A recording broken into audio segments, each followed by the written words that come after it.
তারা হয়তো এই হাদিস জানে না, আল্লাহ পাক ওদের কানের মধ্যে আমার এই হাদিস যেন পৌঁছে দেন, আমিন। নবী সাল্লাল্লাহু আলাইহি ওয়াসাল্লাম বলেছেন, আমি মেরাজের রাতে যখন গিয়েছি তখন এক শ্রেণীর মানুষকে দেখেছি, ওদেরকে শাস্তি দেয়া হচ্ছে। কি শাস্তি? জাহান্নামীদের রক্ত এবং পুষ ওদেরকে খেতে দেয়া হচ্ছে। জিবরাইল আলাইহিস সালামকে জিজ্ঞাসা করা হলো যে এরা কারা?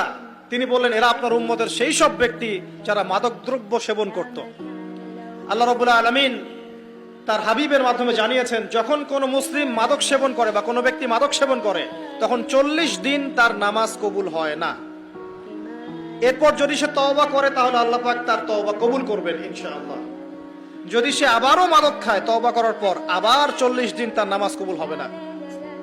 যদি সে আবার তওবা করে আল্লাহ পাক আবার তাকে মাফ করে দিবেন। যদি সে আবারও মাদক খায়, আবার 40 দিন তার নামাজ কবুল হবে না। তারপর যদি আবার তওবা করে, আবার আল্লাহ তাকে মাফ করে দিবেন। এরপরেও যদি সে আবার মাদক দ্রব্য সেবন করে, নবী সাল্লাল্লাহু আলাইহি ওয়াসাল্লাম বলছেন তাকে আল্লাহ রাব্বুল আলামিন পরকালে মৃত্যুর পরে তিনাতুল খাবাল পান করাবেন। তিনাতুল খাবাল।